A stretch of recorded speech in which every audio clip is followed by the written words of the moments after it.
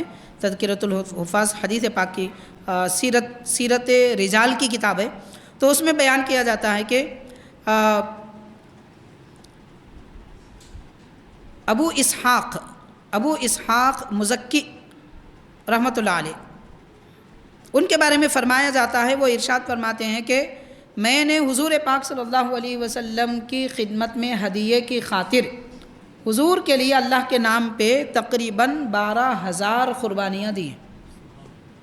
مطلب وہ اپنی زندگی بھر جو دیتے رہے، جب جب موقع ملا تب تک، اور قربانی کے دنوں میں خاص قربانیاں، باقی دنوں میں جانور بھی ذبح کرتے، اس کا جو ثواب ملتا وہ ثواب حضور کی خدمت میں ہدیہ پیش کرتے۔ تو فرما رہے ہیں 12,000 قربانیاں میں نے حضور پاک صلی اللہ علیہ وسلم کی خدمت میں بطور ہدیہ پیش کی۔ اور ان کے بارے میں فرمایا جاتا ہے، محمد بن احمد فرماتے ہیں کہ سراج نامی ایک بزرگ ہیں، وہ ہر ہفتے میں ایک مرتبہ یا 2 ہفتے میں ایک مرتبہ ایک جانور ذبح کرتے اللہ کے نام پر، اور اس کا ثواب حضور کی خدمت میں پیش کرتے۔ یعنی ہمارے اکابر اور بزرگوں کا طریقہ صرف قربانی کے دنوں میں ہی قربانی دینے کا نہیں تھا، باقی دنوں میں جانور ذبح کرتے تو بھی اس کا ثواب حضور کی خدمت میں پیش کرتے، کیونکہ جانور جب بھی ذبح کریں گے حلال اللہ کے لیے کرتے ہیں، اللہ کے نام پر، تو اللہ کی رضا کے لیے کرنے پر بھی ثواب ملتا ہے، وہ ثواب حضور کی خدمت میں پیش کرتے تھے۔ تو ہر ہفتہ یا 2 ہفتے میں ایک بار ایسے قربانی وہ دیا کرتے تھے۔ اور حاضرین، جیسا کہ ابھی کچھ دیر پہلے ہم نے تھوڑا مختصر وضاحت کی تھی، یہ بھی حدیث پاک میں آتا ہے، حضور پاک علیہ الصلوۃ والسلام نے اپنی شہزادی حضرت فاطمہ زہرا رضی اللہ تعالیٰ عنہ سے فرمایا، یا فاطمۃ قومی فاشہدی اضحیتکی، کہ اے فاطمہ رضی اللہ تعالیٰ عنہ اٹھ جائیے اور آپ کے قربانی کے جانور کے پاس آ جائیے، فَإِنَّهُ یغفر لک بکل قطرۃ من دمہا کل ذنب، کیونکہ آپ سے جو خلاف اولا کام ہوئے ہیں قربانی کے جانور کی وجہ سے، کہ قطرے کے بدلے میں ان کی معافی ہو جاتی ہے۔ مطلب عام انسان کریں تو گناہ، اللہ کے نیک بندوں سے کوئی عمل ہو جائے تو اس کو خلاف اولا کہتے ہیں۔ خلاف اولا کا مطلب کیا ہے؟ خلاف اولا کا مطلب کیا ہے؟ مثال کے طور پر حاضرین، آپ کہیں دینی مجلس میں بیٹھتے ہیں تو ٹیک لے کے بیٹھ سکتے ہیں، لیکن ٹیکا چھوڑ کے بیٹھنا یہ بہتر ہے۔ اگر کوئی ٹیک لے لیا تو اس کو کہتے ہیں خلاف اولا۔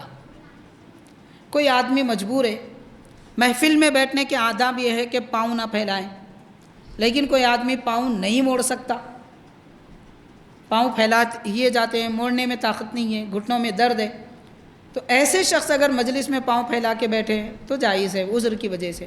ادب تو یہ ہے کہ پاؤں موڑ لینا چاہیے، لیکن درد رکھتے ہوئے بھی کوئی پاؤں موڑ کے بیٹھے تو یہ بہترین عمل ہے، اولا کام ہے۔ درد رکھتے ہوئے پاؤں پھیلا کے بیٹھے تو اس کو خلاف اولا کہتے ہیں۔ تو بہرحال اللہ کے نیک بندوں سے جو عمل ہوتے ہیں ان کو خلاف اولا کہتے ہیں۔ تو حضور پاک علیہ الصلوۃ والسلام نے اپنی شہزادی حضرت فاطمہ رضی اللہ تعالیٰ عنہ سے فرمایا کہ قربانی کے جانور کے پاس آئیے، اٹھ جائیے۔ تو پتہ یہ چلا جو جانور ذبح کر رہے ہیں وہ قربانی کے جانور کے قریب ہونا چاہیے۔ اب ایسا نہیں جیسا کہ آپ حیدرآباد میں ہیں اور قربانی ہو رہی ہے آسام میں، ہو رہا ہے آج کل ایسا، تو ہم آسام میں اپنا نام دے دیے اور وہاں پہ جو ہے قربانی کے پیسے دے دیے، ہم یہاں خوش ہیں، ہماری قربانی ہو گئی۔ ہم کو یہ نہیں معلوم کہ ہمارے لیے جو جانور خریدا گیا تھا وہ کون سا ہے، اور اس جانور میں کتنے لوگ شریک ہیں، وہ کب ذبح ہوا بھی نہیں ہوا بھی کوئی پتہ نہیں ہے۔ بس کوئی بول دیا آپ دے دو، ہم جو ہے ذبح کر دیں گے، وہاں غریبوں میں تقسیم کر دیں گے، ہم دے دیے، ختم، خاموش ہو گئے۔ حاضرین کرام آپ غور کیجئے، ایک معمولی سا کاغذ ہم بے بھروسہ کسی کو نہیں دیتے، اور ہم قربانیاں دے رہے ہیں۔ کون قربانی کر رہا ہے، کہاں کر رہا ہے، کہاں رکھا ہے، کتنے جانور خریدا ہے، آپ کے نام کی قربانی جس جگہ دی جا رہی ہے، جس جانور میں آپ کا حصہ شریک ہے، کیا اس کی فوٹو آئی، آپ کے ساتھ کتنے لوگ شریک ہیں ان کا نام آیا، آپ کی قربانی جب ذبح ہوئی تو کیا اس کی فوٹو آئی اور کہا کہ بھئی اب یہ ٹائم پر، یہ وقت پر آپ کی قربانی ہوئی؟ کوئی تفصیل نہیں، کوئی میسج نہیں، کوئی اطلاع نہیں، مگر قربانیاں ہو رہی ہیں۔ کیسی قربانیاں ہو رہی ہیں میں آپ کو بتاؤں گا۔ آج یہ ہو رہا ہے جناب، افسوس کی بات ہے کہ شہر میں جو لوگ بڑی جانوروں کے قربانیوں میں حصہ لے رہے ہیں، بڑے جانوروں میں حصہ لے رہے ہیں قربانی کا، ان کی قربانی ذبح ہو رہی ہے 60-70 کلومیٹر دور، یا تو شاد نگر میں ہو رہی ہے، سنگا ریڈی میں ہو رہی ہے، یا میدک میں ہو رہی ہے۔ اور کب ہو رہی ہے قربانی؟ رات میں 4 بجے قربانیاں ہو جا رہی ہیں، 4 بجے قربانی ہو رہی ہے۔ عید کی نماز پڑھ کے آپ گھر نہیں پہنچتے، آپ کا حصہ پہنچ جاتا۔ قربانی ہوئی، قربانی کا وقت مقرر ہے دین میں، شریعت میں، ہو جائے گی وقت سے پہلے قربانی دیے تو ہو رہا ہے، مگر ہم مست ہیں، غراٹے لے کے سو رہے ہیں، کچھ بھی ہونے تو بھئی گھر کو گوشت آیا تو بس ہے۔ کوئی بولے قربانی ہوئی نہیں ہوئی، قربانی دے رہے ہیں نہیں دے رہے وہ بھی پتہ نہیں ہے۔ جن لوگوں کو حصوں کے بارے میں علم نہیں ہے، جانور کیسا خریدنا چاہیے، کتنے حصے بنانا چاہیے، میں آپ سے پوچھنا چاہوں گا، جو لوگ بڑے جانور کے حصے میں شریک ہوتے ہیں، آپ بتائیے آپ کے حصے میں کبھی پایا آیا؟ جانور کا پایا آپ کے حصے میں کبھی آیا ہو تو بتائیے آپ۔ سرے کا کوئی ٹکڑا آیا کیا بتائیے؟ بھیجے کا کوئی ٹکڑا آیا کیا بتائیے؟ تقسیم ہو رہی ہے، یہ کیسی تقسیم ہو رہی ہے؟ بھونڈی تقسیم ہے، یہ شریعت کے خلاف تقسیم ہے۔ حکم یہ ہے شریعت کا کہ جانور کے سرے پائے بھی 7 لوگوں میں برابر کے تقسیم ہو۔ انتظام کرنے والے لوگ وہ پائے سرے بیچ رہے ہیں اور لوگوں کو گوشت دے رہے ہیں۔ یہاں تک کہا گیا، بعض لوگوں نے کہا معاذ اللہ استغفر اللہ، ایک صاحب گئے قربانی کا اپنا حصہ لینے کو، قربانی کا حصہ لینے کو گئے تو ہوا کیا؟ وہ کہہ رہے ہیں کہ بھئی آپ کا جانور ابھی ذبح نہیں ہوا، یہ حصہ ہے، آپ کو جلدی ہے تو لے کے جاؤ۔ یہ چل رہا ہے یہ معاملہ، اور ہم مست ہیں، ہم سمجھ رہے ہیں قربانیاں ہو رہی ہیں۔ کہاں کی قربانی ہو رہی ہے؟ کس کی قربانی ہو رہی ہے؟ لوگوں نے اس کو کاروبار سمجھ رکھا ہے، یہ عبادت ہے، عبادت۔ جو جانور آپ کے نام کا ذبح نہیں ہوا وہ کہہ رہا ہے آپ حصہ لے جاؤ۔ یہ کہاں سے آیا یہ حصہ؟ کسی اور کا ہے جو پہلے ذبح ہوا تھا، اب وہ جناب آئیں گے تو آپ کا حصہ ان کو دے دیں گے۔ ایک کا مال دوسرے کو اس کی اجازت کے بغیر دینا بھی حرام ہے۔ اب آپ جو اٹھا کے لے کے آگے، چلو ملا تو صحیح، جلدی جا کے گھر میں بچوں کو کھلائیں گے، حرام کھلا رہے ہیں عید کے دن اپنے بچوں کو، پیسے بھی خرچ، عبادت سمجھ رہے ہیں ہو گئی، اور یہاں حرام کھا رہے ہیں۔ ایسے حصے کیے جا رہے ہیں۔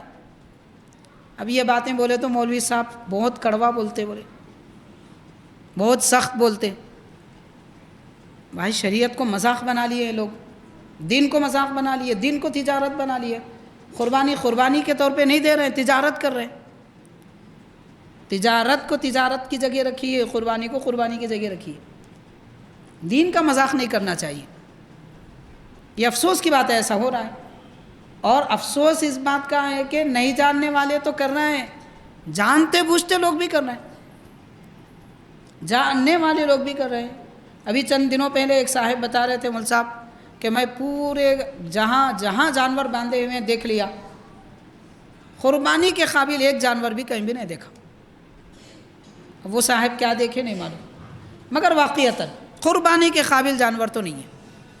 یا تو عمر کم ہے، یا کان کٹے ہوئے ہیں، یا دم کٹی ہوئی ہے، یا پھر دانت ٹوٹے ہوئے ہیں، یا جانور کی آنکھ صحیح نہیں ہے، یا دبلا پتلا لاغر ہڈیوں کا کوڑا ایسا بنا ہوا ہے۔ اس قسم کے جانور ذبح کر رہے ہیں۔ ایک حصے میں 4 کلو 5 کلو گوشت آ رہا ہے ہڈیوں سمیت، تو آپ سوچئے کیسا جانور اس نے ذبح کیا ہوگا۔ تو یہ حصوں میں شرکت کریں گے تو یہ خرابیاں ہو رہی ہیں۔ بہرحال آپ کی قربانی ہے، آپ اپنی حفاظت کر لیجئے، آپ کے لیے سلامتی ہے۔ حاضرین کرام، بزرگان دین قربانیاں کیسے کرتے تھے، کس کس طریقے سے کرتے تھے، وہ باتیں ہم آپ کے سامنے عرض کر رہے تھے۔ انہیں میں سے ذکر کیا جاتا ہے کہ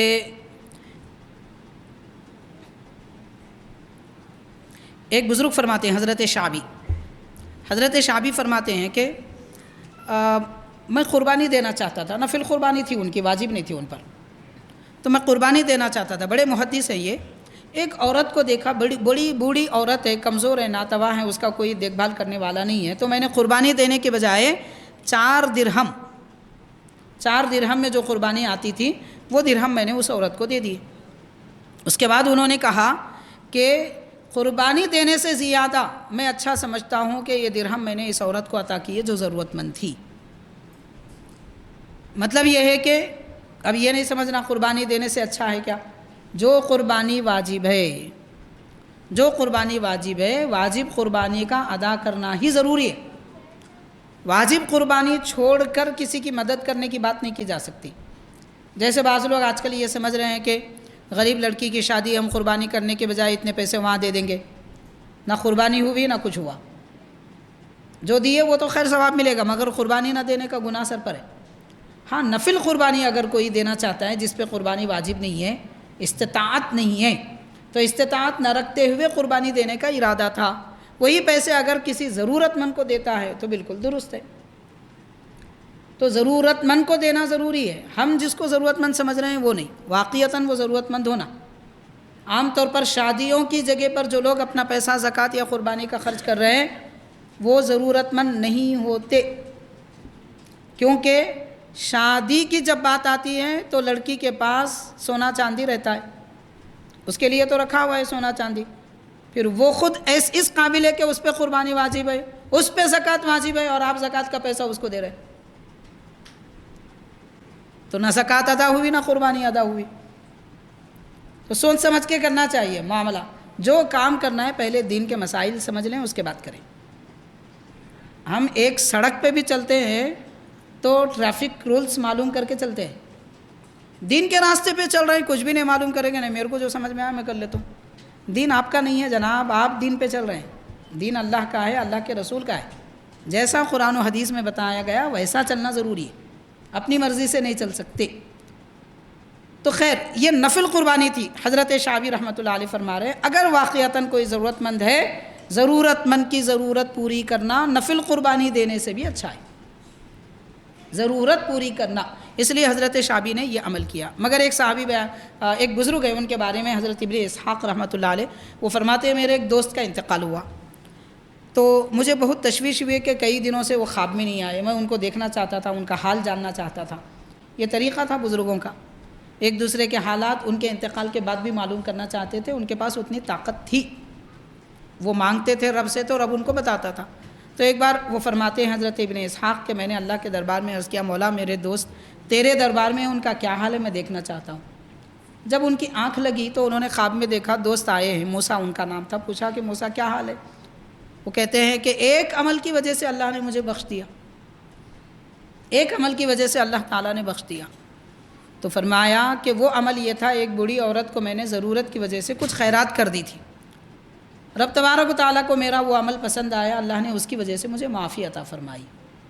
مطلب باقی سب اعمال ان کے بیکار تھے کیا؟ یہ معنی نہیں ہے، نیکیاں تو بہت کرتے ہیں انسان، مگر اللہ تعالیٰ کو کوئی ایک نیکی پسند آ جاتی ہے اور اس نیکی کی وجہ سے اللہ تعالیٰ اسے معاف فرماتا ہے۔ باقی نیکیاں ثواب میں آتی ہیں، باقی اعمال ثواب میں درجات کی بلندی میں کام آتے ہیں، بخشش کے لیے وہ نیکی کام آتی ہے جو رب کو پسند آئے۔